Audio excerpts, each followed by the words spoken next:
Hello everyone, online class 9th, subject SST, chapter 3, part 3. The नजी world view, नात्सियों का विश्व दृष्टिकोण.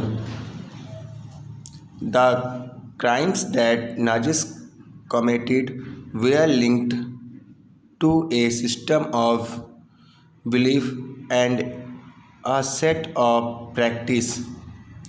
नात्सियों ने जो अपराध किए वह खास तरह की मूल मान्यताओं, एक खास तरह के व्यवहार से संबंधित थे. Nazi ideology was synonymous with Hitler's worldview. According to this, there was no equality between people but only a racial hierarchy. In this view, blonde, blue-eyed Nordic German Aryans were at the top while Jews were located at the lowest rung. They come to be regarded as an anti-race, the arch enemies of the Aryans.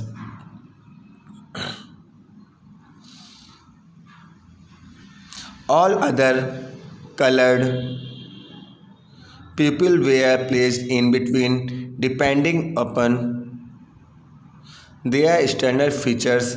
Hitler's regime borrowed from thinkers like Charles Darwin and Herbert Spencer. Darwin was a natural scientist who tried to explain the creation of plant and animal through the concept of evolution and natural selection. Herbert Spencer later added the idea of survival of the fittest. According to this idea, only those species survived on Earth that could adapt themselves to changing climatic conditions. We should bear in mind that Darwin never advocated human inversion in what he thought was a purely natural process of selection. However, his ideas were used by racist thinkers and politicians to justify imperial rule over conscripted people. The Nazi argument was simple: the strongest race would survive and the weak ones would perish. The Aryan race was the finest. It had to retain its purity, become stronger, and dominate the world. Nazi विचारधारा Hitler के विश्व दृष्टिकोण का पर्यायवाची थी. इस विश्व दृष्टिकोण में सभी समाजों को बराबरी का हक नहीं था. वह नस्ली आधार पर या तो बेहतर थे या कमतर थे. इस नज़रिए में ब्लॉन्ड, नीली आँखों वाले नॉर्डिक जर्मन आर्य सबसे ऊपरी और यहूदी सबसे निचली पायदान पर आते थे. यहूदियों को नस्ल विरोधी यानी आर्यों का कट्टर शत्रु माना जाता था. बाकी तमाम समाज को उनके बाहरी रंग रूप के हिसाब से जर्मन आर्यों और यहूदियों के बीच में रखा गया था. हिटलर की नस्ली सोच चार्ल्स डार्विन और हॉवर्ड स्पेंसर जैसे विचारकों को सिद्धांत पर आधारित थी. डार्विन प्राकृतिक विज्ञानी थे जिन्होंने विज्ञान और प्राकृतिक चयन की अवधारणा के जरिए पौधों और पशुओं की उत्पत्ति की व्याख्या का प्रयास किया था. बाद में हॉवर्ड स्पेंसर ने अतिजीवता का सिद्धांत, सर्वाइवल ऑफ द फिटेस्ट, जो सबसे योग्य है वही जिंदा बचेगा, यह विचार दिया. इस विचार का मतलब यह था कि जो प्रजातियां बदलती हुई वातावरणीय परिस्थितियों के अनुसार खुद को ढाल सकती हैं वही पृथ्वी पर जिंदा रहती हैं। यहाँ हम इस बात पर ध्यान रखना चाहिए कि डार्विन ने चयन के सिद्धांत को एक विशुद्ध प्राकृतिक प्रक्रिया कहा था और उसमें इंसानी हस्तक्षेप की वकालत कभी नहीं की, लेकिन नस्लवादी विचारकों और राजनेताओं ने पराजित समाजों पर अपने साम्राज्यवादी शासन को सही ठहराने के लिए डार्विन के विचारों का सहारा लिया। नाज़ियों की दलाली बहुत सरल थी। जो नस्ल सबसे ताकतवर थे वह जिंदा रहेगी, कमज़ोर नस्लें खत्म हो जाएंगी। आर्य नस्ल सर्वश्रेष्ठ है, उसे अपनी शुद्धता बनाए रखनी है, ताकत हासिल करनी है और दुनिया पर वर्चस्व कायम करना है। The other aspect of Hitler's ideology related to the geopolitical concept of Lebensraum or living space. He believed that new territories had to be acquired for settlement. This would enhance the area of the mother country while enabling the settler on new lands to retain an intimate link with the place of their origin. It would also enhance the material resources, the power of the German nation. Hitler की विचारधारा का सबसे दूसरा पहलू लेबस्ट्रोम या जीवन परिधि के भू राजनीतिक अवधारणा से संबंधित था। यह मानता था कि अपने लोगों को बसाने के लिए ज़्यादा से ज़्यादा इलाकों पर कब्जा करना जरूरी है। इससे मात्र देश का क्षेत्रफल भी बढ़ेगा और नए इलाके में जाकर बसने वालों को अपने जन्म स्थान के साथ गहरे संबंध बनाए रखने में मुश्किल भी पेश नहीं आएगी। हिटलर का नज़र में इस तरह जर्मन राष्ट्र के लिए संसाधन और बेहिसाब शक्ति इकट्ठा की जा सकती थी। Hitler intended to extend German boundaries by moving eastward to concentrate all Germans geographically in one place. Poland became the laboratory for this experimentation. पूरब में हिटलर जर्मन सीमाओं को और फैलाना चाहता था ताकि सारे जर्मनों को भौगोलिक दृष्टि से एक ही जगह इकट्ठा किया जा सके। पोलैंड इस धारणा की पहली प्रयोगशाला बना। Establishment of the racial state, नस्लवादी राज्य की स्थापना।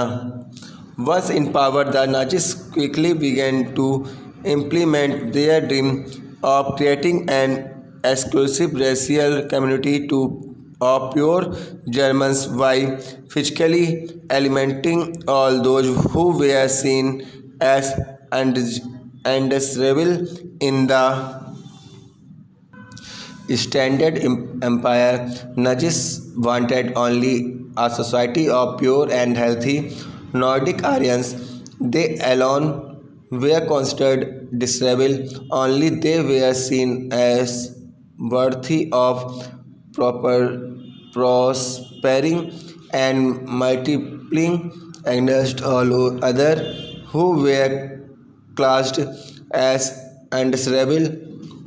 This meant that even those Germans who were seen as impure or abnormal had no right to exist under the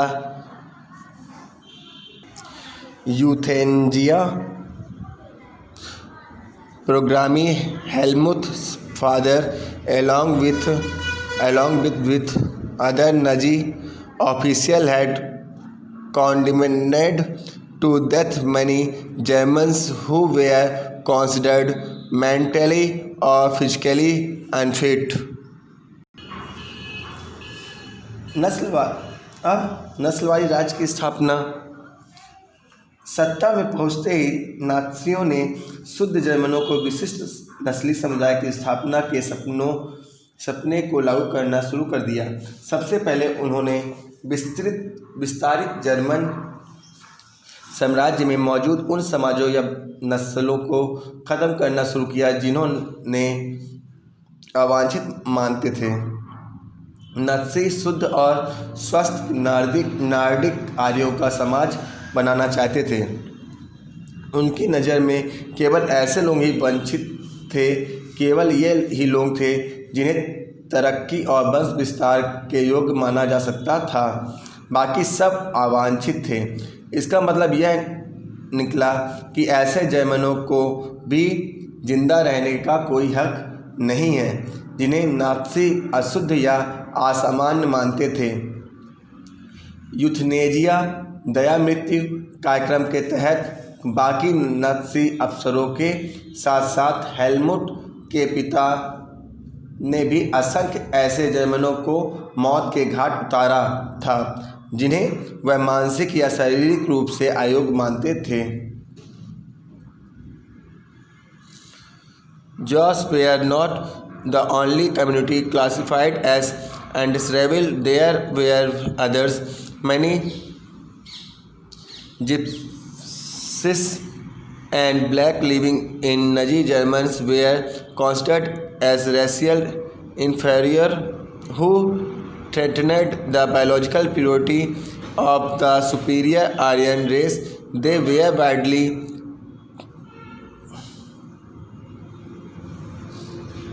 persecuted. Even Russian and Poles were considered subhuman and hence undeserving of any humanity. When German occupied Poland and parts of Russia, captured civilians were forced to work as slave labor. Only of them died simply through hard work and starvation. केवल यहूदी ही नहीं थे जिन्हें अवांछित की श्रेणियों में रखा गया था, इनके अलावा भी कई नस्लें थी जो इसी नियति के लिए अभिशप्त थी। जर्मनी में रहने वाले जिप्सियों और आश्रितों को पहले तो जर्मन नागरिकता छीन ली गई और बाद में उन्हें मार दिया गया। रूसी और पोलिश मूल के लोगों को भी मनुष्य से कमतर माना गया। जब जर्मनी ने पोलैंड और रूस के कुछ हिस्सों पर कब्जा कर लिया तो स्थानीय लोगों को भयानक परिस्थितियों में गुलामी की तरह काम पर झोंक दिया। उन्हें इंसानी बर्ताव या के लायक नहीं माना जाता था। इसमें से बहुत सारे बेहिसाब काम के बोझ और भूख से ही मर गए थे। Jews reminded the worst sufferers in Nazi Germany. Nazi hatred of Jews had a precursor in the traditional Christian hostility towards Jews. They had been described as killers or Christ and unsures. Until medieval time, Jews were buried from owning land. They survived mainly through trade and money lending. They lived in separately marked areas called ghetto. They were often persecuted through periodic organized violence and exploitation from the land. However, Hitler's hatred of Jews was based on pseudo-scientific theories of race, which held that conversion was no solution to the Jewish problem. It could be solved only through their total elimination. Nazi Germany में सबसे बुरा हाल यहूदियों का हुआ। यहूदियों के प्रति नात्सियों की दुश्मनी थी और एक आधार यहूदियों के प्रति ईसाई धर्म में मौजूद परंपरागत घृणा भी थी। ईसाइयों का आरोप था कि ईसा मसीह को यहूदियों ने ही मारा था। ईसाइयों की नज़र में यहूदी अद्यतन हत्याचार और सूदखोर थे। मध्यकाल तथा यहूदियों को ज़मीन का मालिक बनाने का मनाही थे। ये लोग ही मुख्य रूप से व्यापार और धन उधार देने का धंधा करके अपना गुजारा चलाते थे। वह बाकी समाज से अलग बस्तियों में रहते थे, जिन्हें घेटों यानी दड़वा कहा जाता था। नस्ल संहार के जरिए ईसाई बार बार उनका सफाया करते रहते थे। उनके खिलाफ सब जब तक संगठित हिंसा की जाती थी और उन्हें उनकी बस्तियों पर खदेड़ दिया जाता था, लेकिन ईसाईयत ने उन्हें बचने के एक भी रास्ता फिर भी दिया हुआ था। यह धर्म परिवर्तन का रास्ता था। आधुनिक काल में बहुत सारे यहूदियों ने ईसाइयों धर्म अपना लिया और जानते बूझते हुए जर्मन संस्कृति में ढल गए। लेकिन यहूदियों के प्रति हिटलर की घृणा तो नस्ल के छद्म वैज्ञानिक सिद्धांतों पर आधारित थी। इस नफरत में यहूदी समस्या का हल धर्मांतरण से नहीं निकला जा सकता था। हिटलर की दृष्टि से इस समस्या का सिर्फ एक ही हल था, यहूदियों को पूरी तरह से खत्म कर दिया जाए। From 1933 to 1938, the Nazis terrorist pauperized and segregated the Jews, compelling them to leave the country. The next phase, 1939-1945, aimed at concentrating them in certain areas and eventually killing them in gas chamber in Poland. सन 1933 से 1938 तक नाज़ियों ने यहूदियों की तरह तरह से आतंकित किया, उन्हें दरिद्र कर आजीविका के साधनों से हीन कर दिया और उन्हें शेष समाज से अलग थलग कर डाला। यहूदी देश छोड़कर जाने लगे। 1939 या 1945 के दूसरे दौर में यहूदियों को कुछ खास इलाकों में इकट्ठा करने और अतः पोलैंड में बनाए गए गैस चैम्बरों में ले जाकर मार देने की रणनीति अपनाई गई। Thank you.